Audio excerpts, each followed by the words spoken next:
enemy's public. I am Brother Nasir. Brothers and sisters, the old world must be removed to make way for the new world. There is a universal struggle waged by the old world against the beginning of the new world. Will the old world's opposition prevent the establishment of the new world? According to recorded history, the efforts being made by the old world against the beginning of a new world will fail, as did former opponents of Allah. According to the history of Noah, the people ridiculed the very thought of Allah bringing floods to drown them. Noah was laughed at and scorned for preaching such a doctrine. According to the Bible and the Holy Quran, he was called a liar and looked upon as a crazy person. Some of the members of Noah's family joined the mockers and disbelievers of Allah and his messenger, who was Noah. They met the same fate as the others who disbelieved. The opposition of that world to the advent of a better world was a total failure. So shall it be those today who oppose the beginning of a new world of righteousness, Islam, in the time of Abraham and his nephew Lot, before the birth of Ishmael and Isaac, Abraham's two sons, the people, mockers, and the haters of truth and righteousness in that part of the world, the cities of Sodom and Gomorrah, had become victimized to every imaginable evil. They even threatened the life of the preacher of righteousness, Lot, disregarding the strangers, angels visiting Lot until it was too late. So it is with the opponents of the messenger of Allah today in America. The wicked always believe that they are mightier than Allah, and they make a supreme effort to thwart the plan and purpose of Allah to bring about a better world. They always love to attack the messenger, to try to condemn him as a liar, trying to prove the messenger as a liar, calling Allah a liar.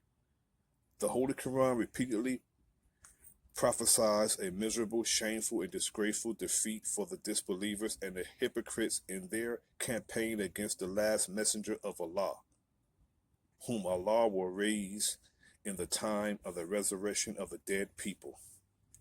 Messengers are even sent. They always are raised in the midst of whom Allah will warn, so they can't claim that they did not understand the language of the messenger, or say that he was a foreigner or a stranger. The messenger is one from within us, the black people. For nearly 34 years, this is the messenger, the Honorable Elijah Muhammad at that time, saying this: for nearly 34 years, I have served you, just as Allah's warners of old served a hard-hearted and hard-headed disbelieving people who were great lovers of the enemies of Allah and the true religion, Islam, which means entire submission to Allah's will. There is mockery and evil plans are made against my life by the wicked, just as they were made against Noah and subsequent prophets. The powerful, rich world of Christianity, especially in America, is made to seem as immovable as the mountains. But it is not impossible to remove mountains. They can be removed by high explosives, so wealth and power also can be reduced to nothing. Let me repeat that. So wealth and power also can be reduced to nothing. We are now living in the judgment or doom of the white man's world. Preparations have been made to meet every effort by the white man to oppose the beginning and setting up of Allah's new world of righteousness, Islam. The government today watches my followers with an evil eye, seeking to deceive anyone who would enter to the fold to help further the cause of truth and the upliftment of the mourning heads and the grieving hearts of the American so-called Negroes to help make them a nation of righteousness and justice to serve as a star for the nations of their own kind forever. The U.S. government is active in its deceit and deceitful work to try to slow the progress of the resurrection of our people. But brothers and sisters, it is too late. We have a generation of people who are sick and tired of the lies. They are calling out the lies. We have people not only calling out the lies, they're calling out the lies with receipts. Every time our enemy says something detrimental and degrading about our people, they prove themselves to be of that caliber. We have brothers and sisters like Professor Griff, Professor Black Truth, Vicky X. Dillard. We have the Black Authority. We have Tariq Nasheed. We have Brother Polite, just to name a few.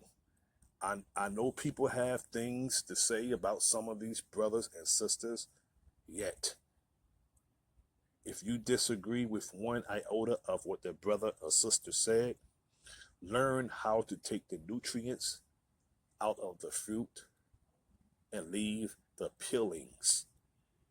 One thing our people need to stop doing is expecting our leaders, our brothers and sisters to be perfect, especially when most of us who are pointing the fingers should have fingers pointed at us.